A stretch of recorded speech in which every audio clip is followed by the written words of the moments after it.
This is Dave of Live Life Loud, the Decibelic podcast, and you're listening to Pods Like Us with Marv.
Hello and welcome to Pods Like Us Bitesize. I'm Martin Cabell, known to my friends as Marv. This will be the second part of the three-part talk with Lonnie Pena from the Beatles related show When They Was Fab. Here we start with me asking Lonnie about his experiences as a musician.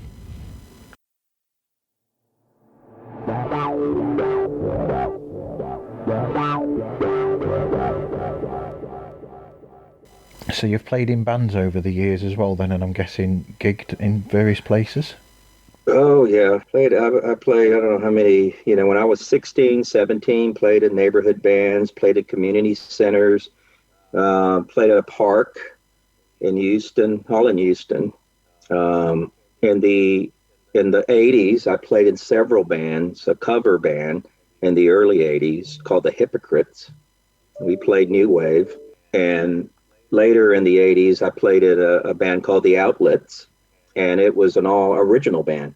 Wow. Between myself and my buddy, we wrote the music and the lyrics. And that was fun. I took some time off in the 90s to get married and have kids, so I didn't play for about 10 years or so.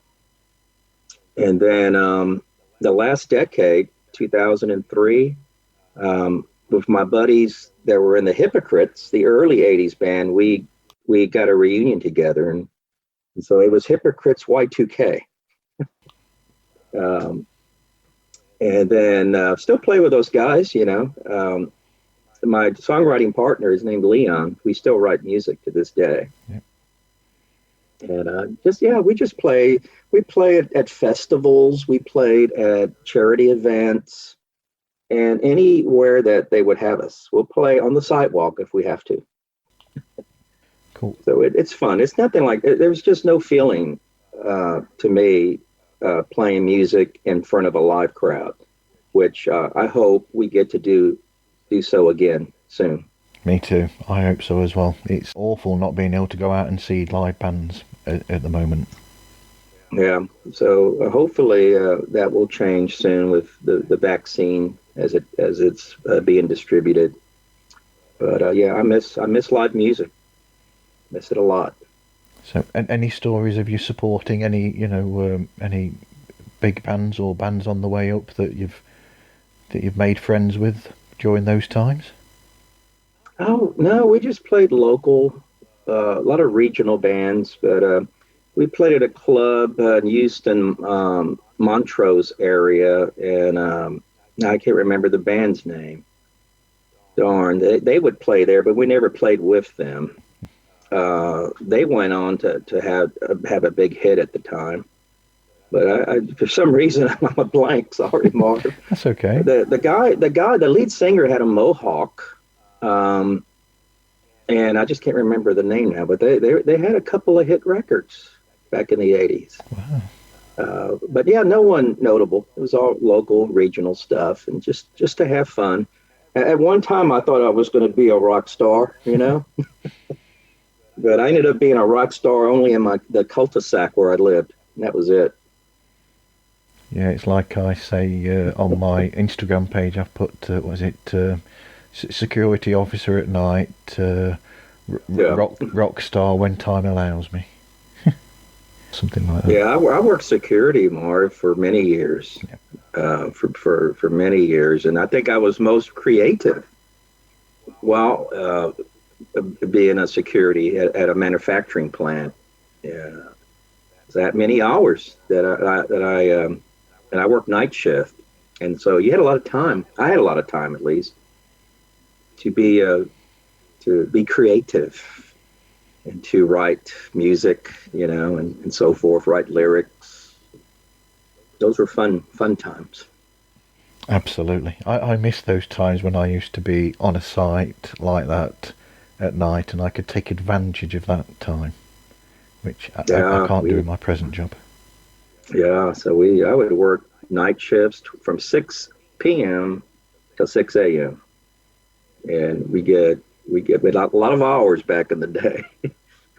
This was in the late 70s and through the mid 80s. I wrote and recorded a lot of demos back in those times. Yeah. I used to take my 2 cassettes to work because it was night shift. Nobody would be around. And I would do little ping pongs between cassettes. And I had a little Radio Shack mixer. And I would take my guitar to work. I mean, there was nobody around, literally. Absolutely. I'd be run off the property if I did that today. Definitely. So, how did you first meet Ed then, and how did he get you to join him for When They Was Fab? Oh well, I've known Ed. I met him when I mentioned earlier about I had VHS and VCRs, and we would swap tapes with people all over the world. So yeah, I met Ed somehow through a fan magazine.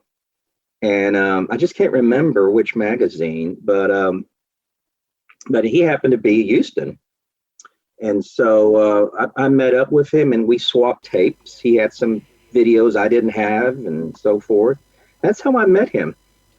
He's much younger than me, so I think at the time he was maybe still in college. Okay. This was about 1989, 1990, somewhere around there. And then I lost track of him, with marriage and kids and whatnot. And then just a few years ago, maybe it was 2015 or 2016, I ran into him at a movie theater where they were showing some Beatles. There was a Beatle event going on. And he approached me and he asked me if I would be susceptible and, to maybe joining him on his podcast. I think he had just lost, or he was changing his format. He had a podcast called Beatling About. Yep. And he was going through some changes with his co-host. So he was looking for, another person. And he changed the name from that Beatling About to When They Was Fab. And I said, sure. I said, I'm really a behind the scenes kind of guy. I don't really like talking in front of them. I don't sing, so I don't really like being in front of a microphone. When I play out in front of people, I'm on my guitar. I don't have to worry about singing or anything. Yeah. And, but I gave it a shot though. And this was, like I said, this must be going on 4 years now. It may have been, early 2016. And I'm not good with dates any longer. I can remember dates, Marv, back in the 70s, yeah. the 80s. Yeah. But the last 10 years, dates kind of fly by, and I forget what year it is, and so, Ed is the host. I'm sort of like, I'm a co-host, but I just dart in every once in a while. I give him some moral support.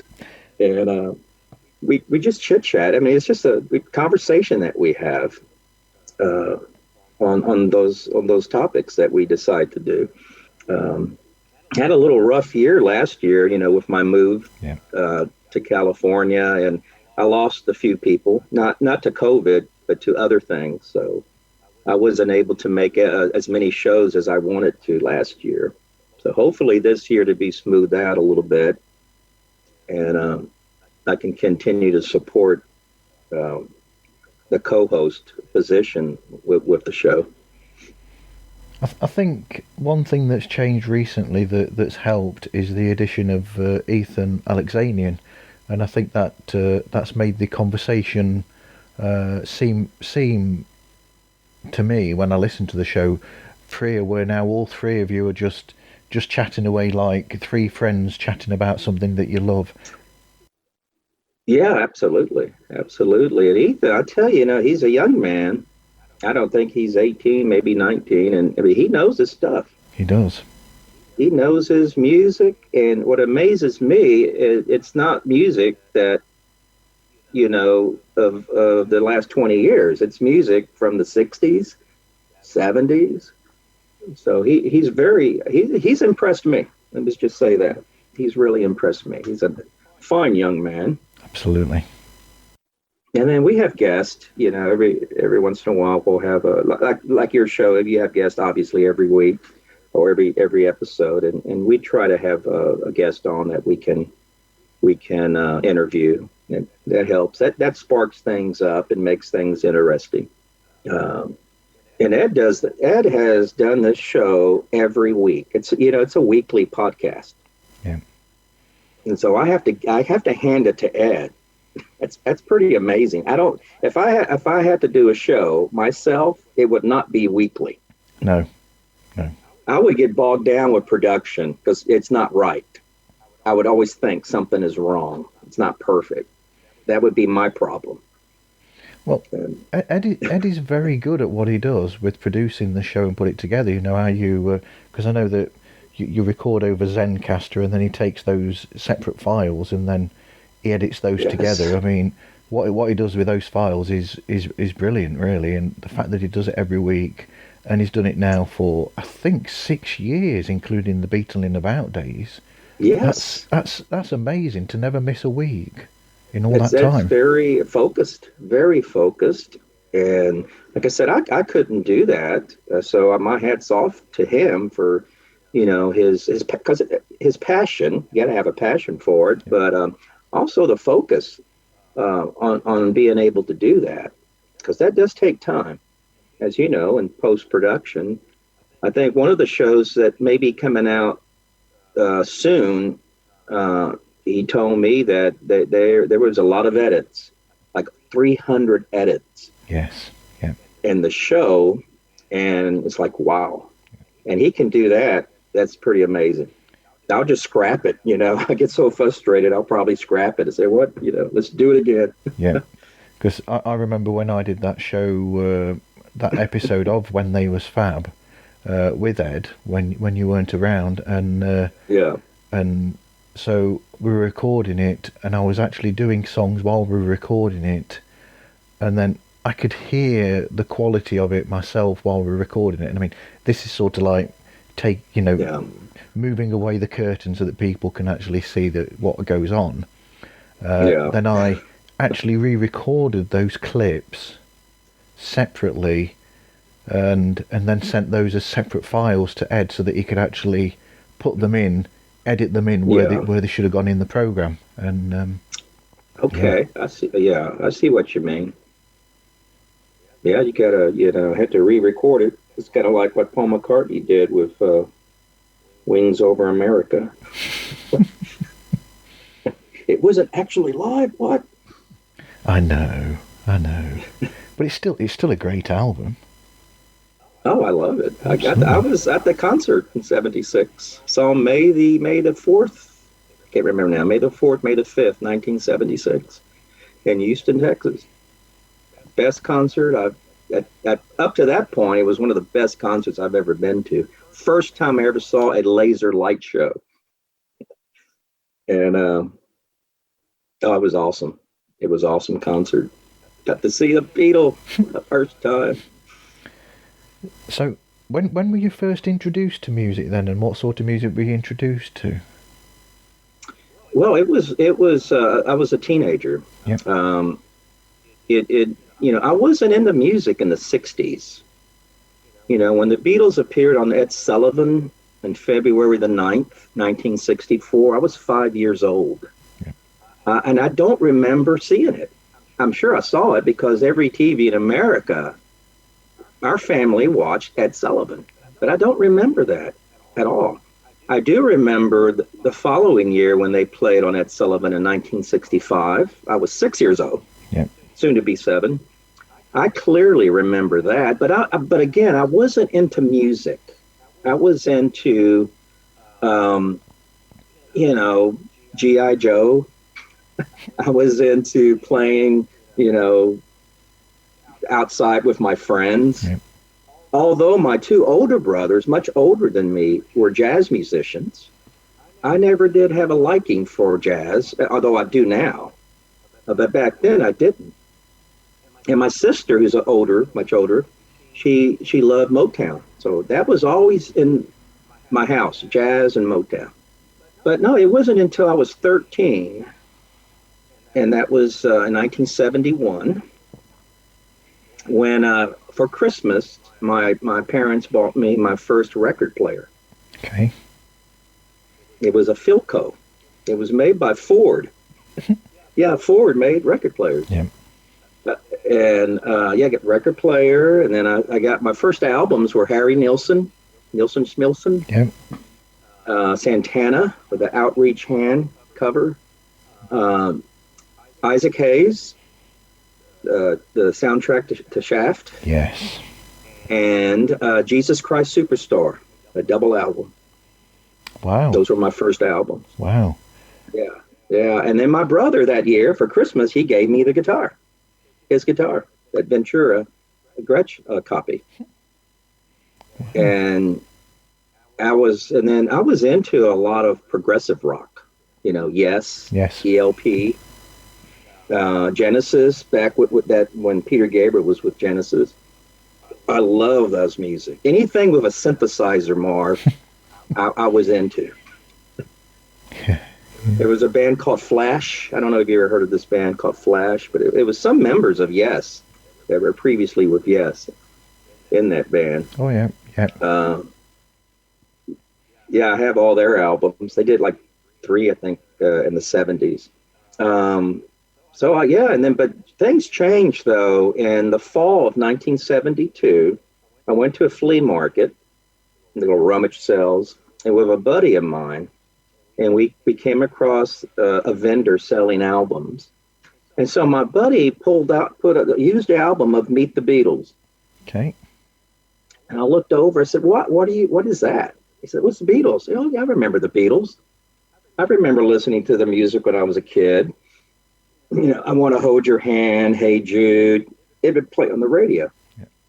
I said, why are you getting that?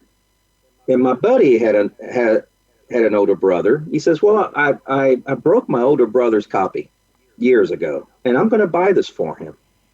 I said, okay. We went back to my house, and he said, let's play the record. Play the record, and I still have that album to this day. I said, can I borrow the album? I never gave it back to him.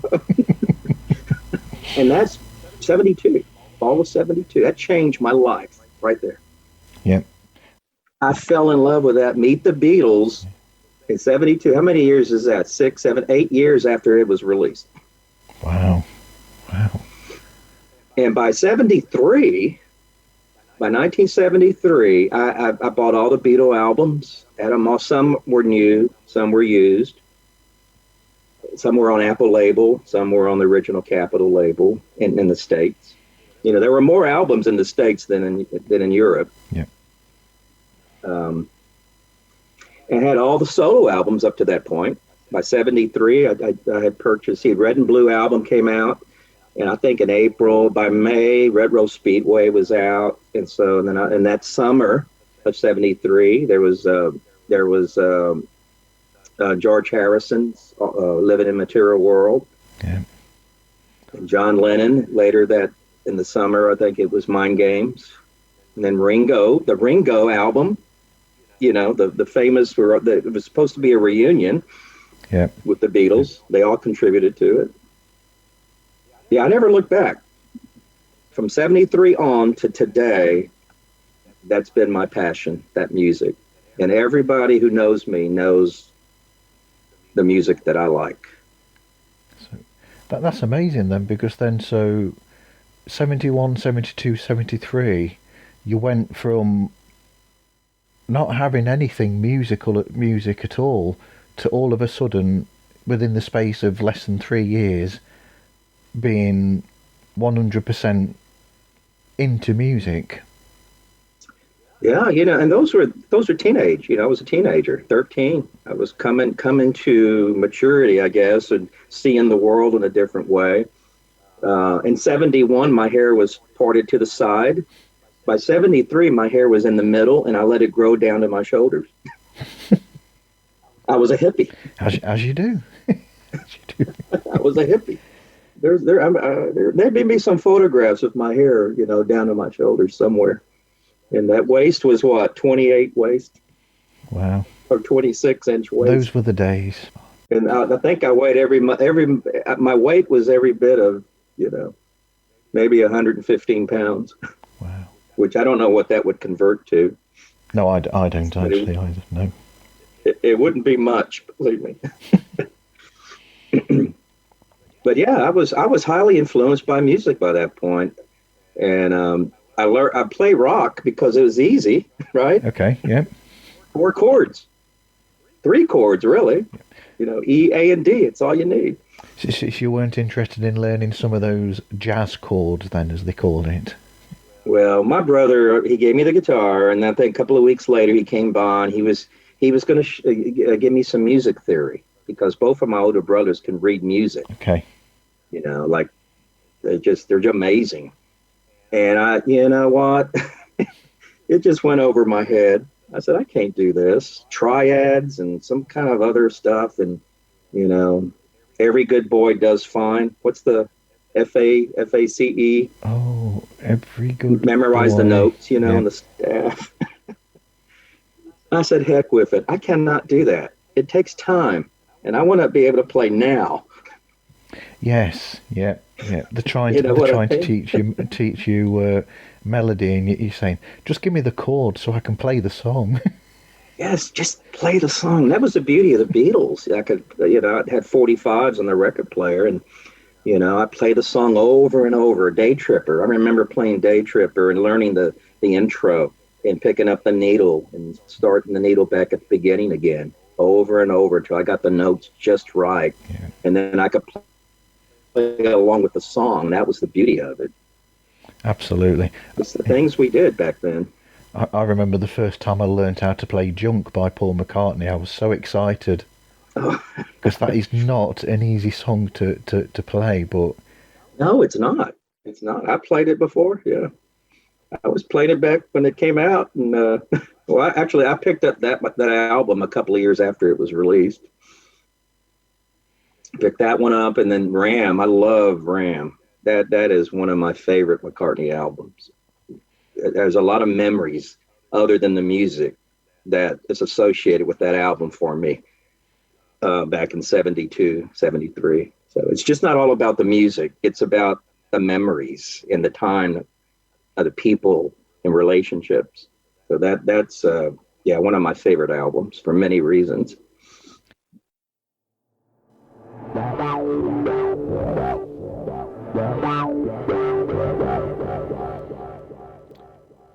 Okay, I'd like to thank Lonnie again for chatting with me. You can get the third and final part of that conversation with Lonnie in the next episode of Pods Like Us Bitesize. Now we're going to look at the subject of celebrity shows. Again, this is another topic that we'll no doubt return to, because there are so many of them out there. But for now, I'll pick 5 as usual. And the first one up is called Brian Blessed's Bedtime Stories, where the actor most famously known as Voltan, the King of the Hawkmen in the Flash Gordon film, Mike Hodges directed and starring Sam Jones. I know that's just a bit of trivia that's nothing to do with the show I'm talking about, but anyway, Brian tells some altered versions of famous bedtime stories, which are in a manner that is definitely not for children, and it is hilariously funny. Trying to think of some examples off the top of my head at the moment. I know there's a Goldilocks and the Three Bears where she breaks into their house, and it's it's almost looking at it in a realistic view in a way, but that is a lot of fun. So that's Brian Blessed's bedtime stories. Secondly, there is Digging Deep with Robert Plant, where the ex-Led Zeppelin lead singer tells stories behind a different song each episode from his incredible more than 50 years of being in the business. It's a fascinating insight into how songs were created and little stories behind that as well. It's just, interesting. The third one is Here's the Thing with Alec Baldwin.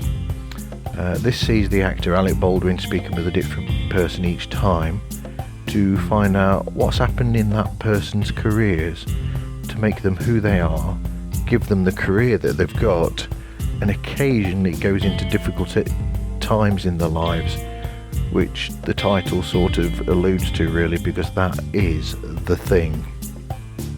The fourth show is Something Rhymes with Purple, and this is one show that both me and Louise both listen to together as we love words.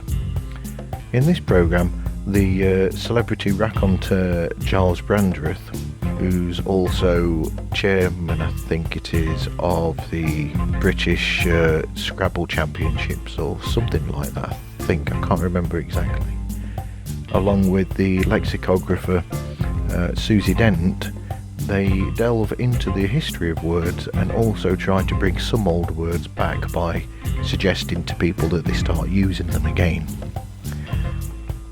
Finally, there's the Corona Diaries with Steve Hogarth, where the Marillion frontman discusses his career as a singer, and as he is a big diarist himself, he reads a portion each episode from his diaries. Ant Short questions him about certain things in the diaries and also about other things as well during the episode. Ant was a guest on episode 11 during season 1 of Pods Like Us. Anyway, hopefully you'll find something in those 5 that will grab your attention and you'll have a dig into and check out for yourselves. Anyway, thank you for listening. I hope you listen again and take care.